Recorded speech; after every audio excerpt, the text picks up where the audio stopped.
Hello, I'm going to tell a little bit about my background and how it all started. When I was 3 years old, I used to tell my parents very strictly that they're not supposed to kill the insects in the forest.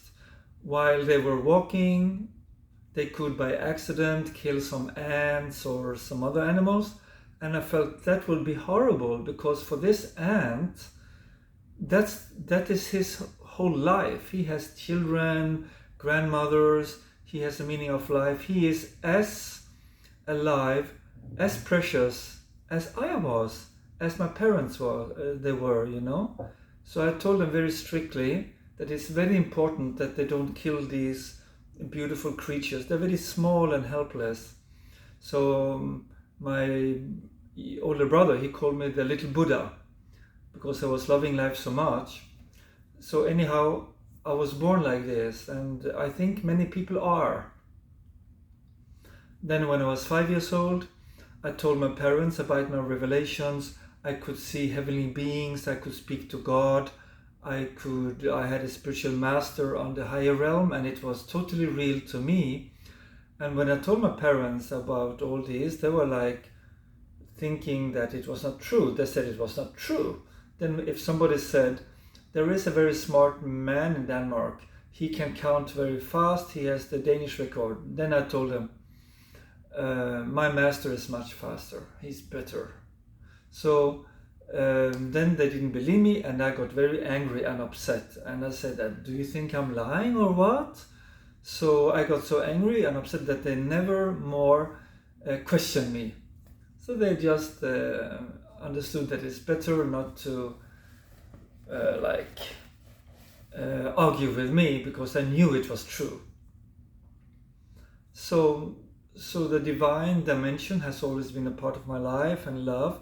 So I wanted to meet a master who could teach me the mystery of life, who could really help me to get into the highest possible ultimate potential, So when I was 16, I felt like when I went to nature, I could feel so many beautiful states when I was silent in nature, of feeling one with everything, and it lasted just a few seconds, and I knew this was the meaning of life, and I knew I had to find a master. Then when I was 18, I read the book Siddhartha by Hesse, and this beautiful friendship touched me a lot, and I understood that I really needed to meet my master. So in this way I was meditating a lot, and I studied more than 500 spiritual books. I followed mainly the non-dualistic tradition, and I was mainly drawn to Ramana Maharshi, and then he had a disciple called Nana who initiated me, who made me directly experience the highest supreme state of ultimate liberation, of union with the Absolute, when you are nowhere and everywhere, you are nothing and everything, and there is just total healing within. There is nothing lacking. There's boundless, endless, infinite harmony. So you don't need any love, peace, joy anymore, because it's already full. So in this way, I was like, I met him only once, my spiritual teacher, because his disciples or followers, they didn't encourage me to come and stay with him. Otherwise, I wanted to stay with him until I got totally established in that state of ultimate joy, love, and peace. The infinite love, joy, and peace. But then, like some years ago, I really wanted to go deep, very deeply inside, and it happened very fast. And just by every month I felt more and more deeply healed within. I don't know how to use these words, but it's like the feeling of feeling one with everything and loving everything. There was only love there and peace and joy. It was not, I knew it could be more, but there was no suffering, No suffering is there. There is a beautiful feeling of love, joy, and peace all the time. So kind of a union with the divine or with the universal creation. But from my experience with when I got initiated by Ramana's disciple called Nana, I knew there was something more, because in his presence, I actually became him. You know, when he has like thousands of volts, and you just go inside his energy field, and it just took seconds for me, maybe even less.